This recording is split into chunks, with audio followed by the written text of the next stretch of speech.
देखिए, जो हमला करने वाले लोग थे, ये पहली बार उनको ये खामियाजा भी भुगतना पड़ा।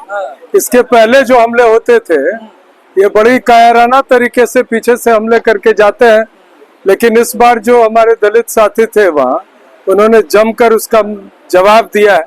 स्वामी प्रसाद मौर्य जैसे या अन्य नेता भी हैं, उनके प्रति इस प्रकार का वो भाव रखेंगे तो ईंट का जवाब पत्थर से मिलेगा। और जिस तरह से आरएसएस और भारतीय जनता पार्टी दलित, पिछड़े, आदिवासियों और महिलाओं को लगातार निशाना बना रहे हैं, तो उनके लिए ये समझना जरूरी है कि आरक्षण के माध्यम से देश की सत्ता और संसाधन में वो हक अपना ले। तमाम जो पिछड़े हैं, दलित हैं, जो ऐसे लोग सदियों से सताए हुए हैं, उनको आगे लाने का प्रयास है।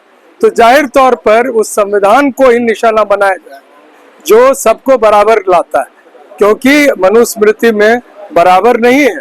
कोई जो है वो ऊंचा है और कोई नीचा है। कोई किसी को गले में हांडी और कमर में झाड़ू बांध के रहना चाहिए। देखिए, जो हमला करने वाले लोग थे, ये पहली बार उनको ये खामियाजा भी भुगतना पड़ा।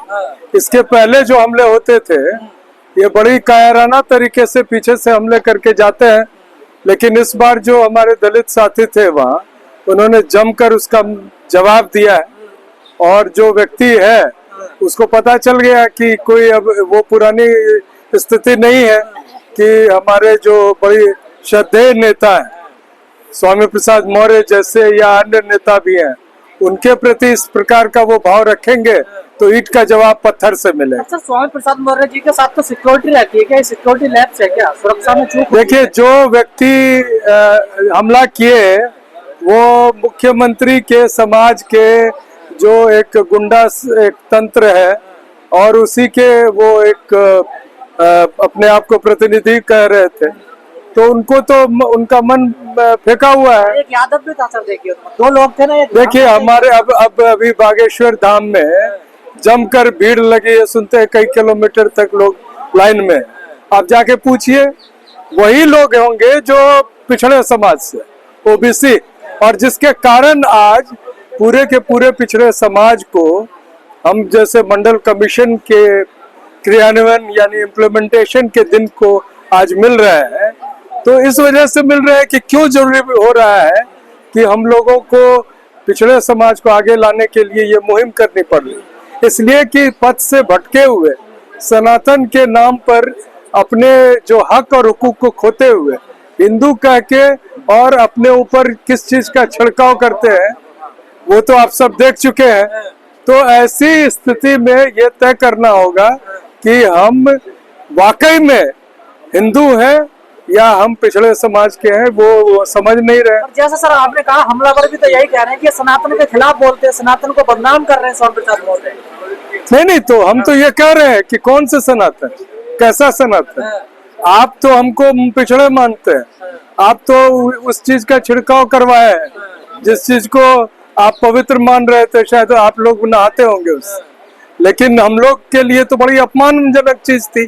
अब इस अपमान को नहीं समझ पाएंगे ओबीसी के लोग, तो फिर उनकी हश्र यही होगी और वो सनातन और हिंदू कह के अपने आप को फिर बचाएंगे। सर, लगातार दलित पिछड़े नेताओं पर हमला किया जा रहा है। पहले चंद्रशेखर का हुआ, राजकुमार रोज जी आदिवासी पार्टी से, उनके ऊपर भी हमला हुआ।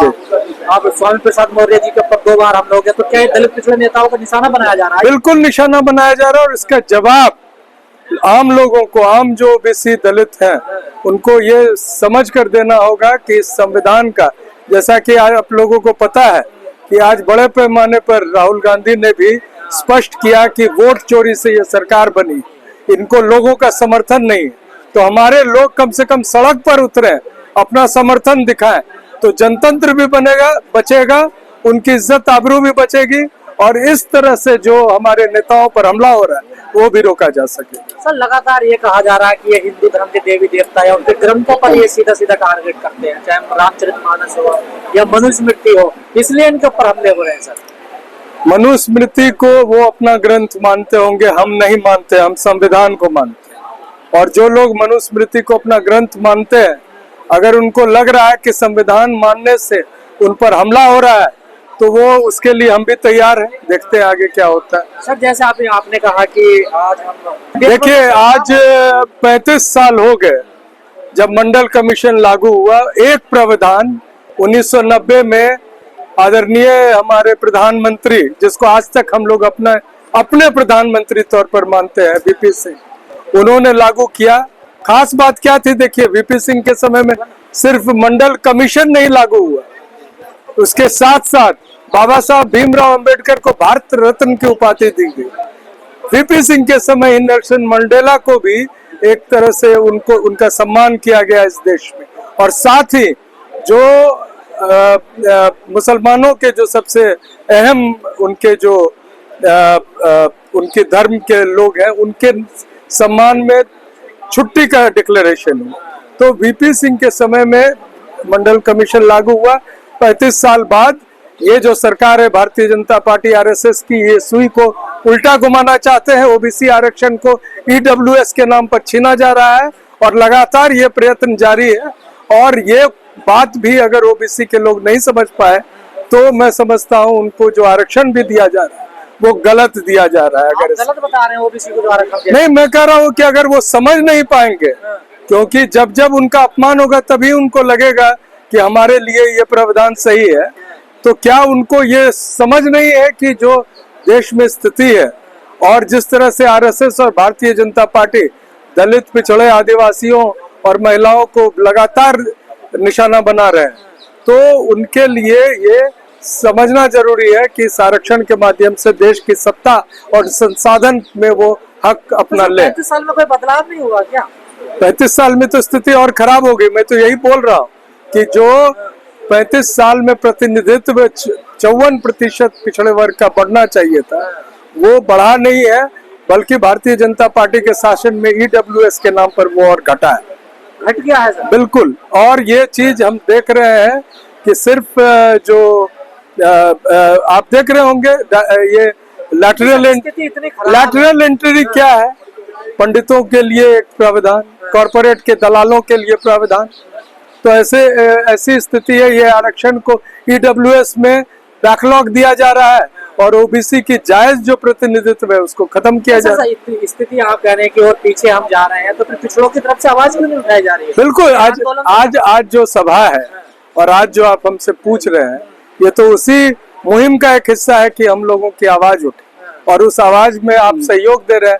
तो मैं आप लोगों का भी आभारी हूँ कि आपके माध्यम से तमाम दर्शक और तमाम ओबीसी के लिए और संविधान के लिए, उनके हक के लिए लड़ने वाले लोग हैं जो सर, आज तो बड़े बड़े प्रोग्राम होने चाहिए थे, बड़े बड़े नेताओं को सामने आना चाहिए था ना सर। देखिए, शायद आप सही कह रहे हैं, बड़े नेता में जो ओबीसी के नाम पर चुनाव जीतते हैं, उनकी ये जिम्मेदारी है कि वो आगे आए। वो नहीं आ रहे हैं तो हम उस दिशा में आगे बढ़ रहे हैं। मैं उम्मीद करता हूं कि कुछ समय में लोग हम लोगों की बात को अधिक अहमियत देंगे। सर, एक आखिरी सवाल चलते, आप आरक्षण की बात कर रहे हैं, लेकिन लगातार संविधान पे हमला हो रहा है, चाहे वो बाबाओं के द्वारा हो या नेताओं के द्वारा हो, तो कैसे देख रहे हैं आप इसको? देखिए, संविधान उन सभी लोगों के लिए बहुत ही एक ऐसा दस्तावेज है जो उनके द्वारा की जा रही तमाम जो शोषण है उसको समाप्त करने के लिए इसमें प्रावधान, तमाम जो पिछड़े हैं, दलित हैं, जो ऐसे लोग सदियों से सताए हुए हैं, उनको आगे लाने का प्रयास है। तो जाहिर तौर पर उस संविधान को ही निशाना बनाया जाए जो सबको बराबर लाता है, क्योंकि मनुस्मृति में बराबर नहीं है। कोई जो है वो ऊंचा है और कोई नीचा है, कोई किसी को गले में हांडी और कमर में झाड़ू बांध के रहना चाहिए।